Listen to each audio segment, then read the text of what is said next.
పెళ్లికి ముందు బీపీ లేదండి, పెళ్ళయ్యాక వచ్చిందండి అని చాలామంది చెబుతూ ఉంటారు. అయితే దీన్ని చాలామంది సరదాగా తీసుకుంటారు. కానీ ఇందులో నిజం ఉందని చెబుతోంది ఒక అధ్యయనం. దీంతో పెళ్లికి బీపీకి సంబంధం ఏంటనే దానిపై చర్చ మొదలైంది. అమెరికన్ హార్ట్ అసోసియేషన్ జర్నల్ ప్రకారం వృద్ధులతో పాటు మధ్య వయసులో ఉన్న వారిలో రక్తపోటు ఎదుర్కొంటున్న జంటలు ఎక్కువగా ఉన్నట్లు తెలుస్తోంది. ఇంగ్లాండ్, ఇండియా, చైనా, యునైటెడ్ స్టేట్స్లో నిర్వహించిన పరిశోధనల్లో ఈ మేరకు కీలక విషయాలు వెల్లడయ్యాయి. జీవిత భాగస్వామిలో ఒకరికి రక్తపోటు ఉంటే మరొకరికి కూడా బీపీ వచ్చే అవకాశం గణనీయంగా ఉందని తేలింది. ఈ 4 దేశాలలో సుమారు 30,000 జంటల డేటాను పరిశీలకులు పరిశోధించారట. ఈ సందర్భంగా ఏ దేశాల్లో జంటల పరిస్థితి ఎలా ఉందనేది తెరపైకి వచ్చింది.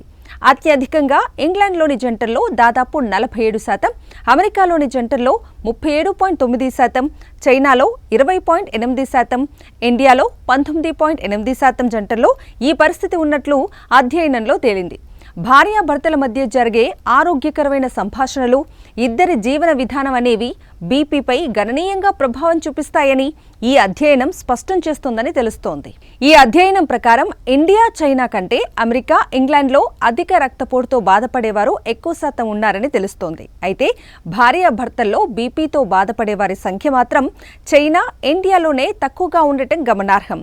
వాస్తవానికి చైనా, ఇండియాల్లో కుటుంబం కలిసి ఉండాలనే నమ్మకం ఎక్కువగా ఉంటుంది. దీంతో ఇది వీరి ఆరోగ్యంపై ప్రభావం చూపించినట్లు పరిశోధకులు చెబుతున్నారు.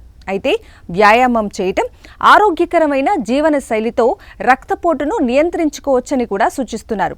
అలా మ్యూచువల్ అండర్స్టాండింగ్ లేని జంటల్లో ఈ అనారోగ్య సమస్య ఉంటుందని చెబుతున్నారు.